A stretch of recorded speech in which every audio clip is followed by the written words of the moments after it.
జై శ్రీరామ్, జై కృష్ణ. మీ X faster CH Anand. మరొక వీడియోతో మీ ముందుకు వచ్చినందుకు నాకు చాలా సంతోషంగా ఉంది. మా యొక్క యూట్యూబ్ ఛానల్ నడిపించడానికి ఆర్థికంగా సహాయం చేస్తున్నటువంటి వాళ్ళందరికీ కూడా, మా హిందూ బంధువులందరికీ కూడా పేరు పేరున ధన్యవాదాలు, మీ కృతజ్ఞత, ధన్యవాదాలు. అంతేకాకుండా వెహికల్ కొనడానికి నేను ఆలోచిస్తూ ఉన్నాను. ఎవరైనా సరే పెద్ద మనసు చేసుకొని వెహికల్ కొనడానికి కింద ఇవ్వబడినటువంటి యూపీఐ ఐడియాకి తప్పకుండా మీ స్తోమతను బట్టి ఆర్థిక సహాయం అందించగలరని అధికారులుగా వేడుకుంటున్నాను. ఇకపోతే బైబిల్ యొక్క బోధలు, అబద్ధ బోధల గురించి మనం ఇప్పుడు తెలుసుకోబోతున్నాం. మార్కు సువార్త 16:15-16 ప్రకారం మనం చూసినట్లయితే, నమ్మినవాడు రక్షణ పొందును, నమ్మని వానికి శిక్ష విధింపబడును. అంటే నమ్మితే పరలోకం పోతారని, నమ్మకపోతే నరకం పోతారని ఈ యొక్క అధ్యాయం సూచిస్తూ ఉంది.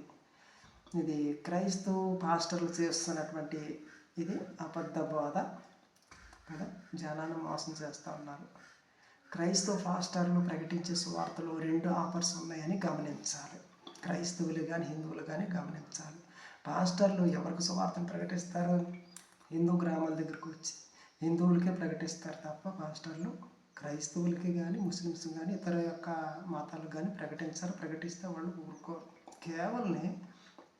కేవలం పాస్టర్లు మోసం చేసేది, మత మార్పిడి చేసేది హిందువుల్ని. మన భారతదేశంలో ఉన్నటువంటి హిందువులందరూ కూడా క్రైస్తవులుగా మారిపోవాలి. మన సనాతన గ్రంథాలను తగలబెట్టేయాలి. మన భారతదేశంలో గుళ్ళన్నీ కూడా జేసీబీలతో పడగొట్టేసేయాలి. భారతదేశం క్రైస్తవ దేశంగా ఏర్పడాలన్నదే క్రైస్తవ యొక్క మత సిద్ధాంతాలు, మత యొక్క బోధలు.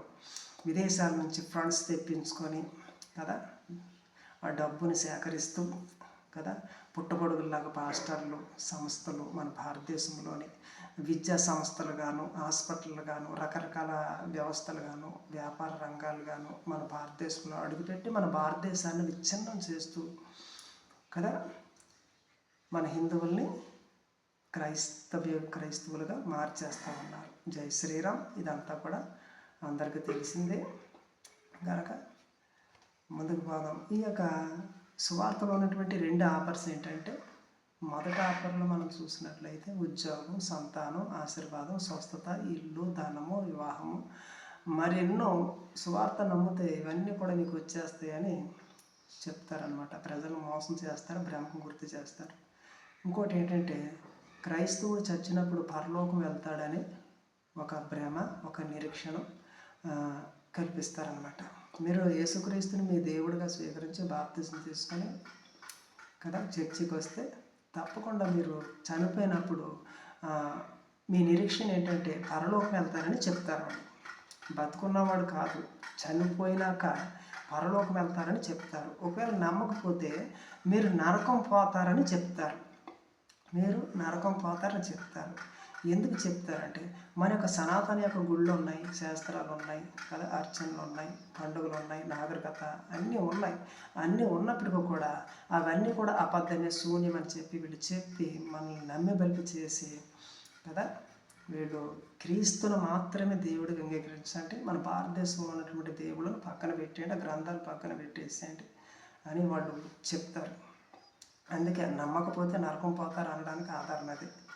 మన భారతదేశంలో ఎన్నో సంస్థలు వచ్చేసినాయి. పేదరికంలో నలిగిపోతున్న యువతకు సాయం చేయకపోగా ప్రమాదపు సత్తు చనిపోయిన తర్వాత వెనుకనున్న కుటుంబాలకు ఆర్థిక సాయం అందిస్తామంటూ బ్రతికున్న వారి వద్ద ప్రతి నెల డబ్బులు కట్టించుకుంటూ ఉంటారు. ఎల్ఐసి అని, ఆర్ఎస్ అని చెప్పి బతుకున్న వాళ్ళకి సాయం చేయు సంస్థలు, బ్యాంకులు. చనిపోయిన తర్వాత ఆయా కుటుంబాలకు సాయం చేస్తాము కనుక మీరు బ్రతుకుంటుండగానే మా బ్యాంకుల్లో డబ్బులు దాచుకోండి, చనిపోయినప్పుడు మీ కుటుంబాలకు అందిస్తాము, బతుకుంటుండగా మీకు సాయం చేయమని చెప్తూ ఉంటాయి ఎల్ఐసి కానీ అనేకమైన సంస్థలు. జై శ్రీరామ్. ఎంత మోసం, సంస్థలు కూడా మోసం చేస్తున్నాయి మన భారతదేశం తరఫున. అంతేకాకుండా క్రైస్తవ పాస్టర్లు, క్రైస్తవ సంస్థలు కూడా మన యొక్క భారతదేశంలో ఉన్నటువంటి హిందువుల్ని మోసం చేస్తూ ఉన్నారు. కనుక క్రైస్తవ పాస్టర్లు చెప్తున్నది కూడా అంతే అబద్ధం. కష్టాల్లో, శ్రమల్లో ఆదుకొని సాయం అందించని సువార్తలు, సంస్థలు అవసరమా? హిందువులు మేల్కోవాలి, తెలుసుకోవాలి. రెండో ఆఫర్ ఏంటంటే నమ్మకపోతే నరకం, నమ్మితే అన్నీ ఇచ్చేస్తాడు క్రీస్తు. క్రీస్తుని దేవుడిగా స్వీకరించండి, మతంలోకి రండి అని చెప్తాడు. ఒకవేళ క్రీస్తుని అంగీకరించకపోతే విదేశీ మతం, విదేశీ దేవుడిని మనం నమ్మకపోతే మన భారతదేశంలో ఉన్న వాళ్ళంతా నరకం పోతారని చెప్తారు. ఒకసారి పరలోకమ నరకము తెలుసుకోవాలంటే ఒకసారి హిందువులు భగవద్గీత తీర్చి భగవద్గీతని సొంతంగా చదివినట్లయితే కదా చక్కగా మనకి జ్ఞానాన్ని బోధిస్తుంది. చదివే ఓపిక ఎవరికి లేదు. రామాయణం చదవరు, భగవద్గీతలు చదవరు, ఏ గ్రంథాలు పేరుకి హిందువులే కానీ హిందూ గ్రంథాలు చదవరు. అంచేత హిందువులు మత మార్పులకు గురై క్రైస్తవంలోని చిక్కుకొని అల్లాడుతూ ఉన్నారు. కనుక క్రీస్తుని దేవుడిగా నమ్మి బాప్తిజం తీసుకొని క్రైస్తవ మతం స్వీకరించి ప్రతి నెల పాస్టర్లకు దశమ భాగాలు ఇస్తూ ప్రతి వారం చర్చికి వెళ్తూ బాక్సులు కానుకలు వేస్తూ పాస్టర్ కుటుంబానికి చర్చికి దేవుడి పేరుతో ఉచితంగా వాళ్ళకి సేవ చేస్తూ కదా వారి యొక్క ఇల్లు వాకిళ్ళు ఊడుస్తూ కనుక ఏలి ఇల్లు వాకిళ్ళు అమ్ముకొని దివాలా తీసి దరిద్రం అనుభవిస్తూ సనాతన ధర్మానికి సంబంధించినటువంటి దేవుళ్ళు గ్రంథాలను దేశిస్తూ మతం మొదలుగా మారి నాశనం అవడమే క్రైస్తవ యొక్క సిద్ధాంతం. ఎవరైతే క్రైస్తత్వం స్వీకరిస్తారో వాడు వినాశనం తప్పదని నేను సాక్ష్యం ఇస్తూ ఉన్నాను. జై శ్రీరామ్. ఈ వీడియో నచ్చితే తప్పకుండా లైక్ చేయండి, షేర్ చేయండి, సబ్స్క్రైబ్ చేయండి. Thank you. మరో వీడియో కలుద్దాం.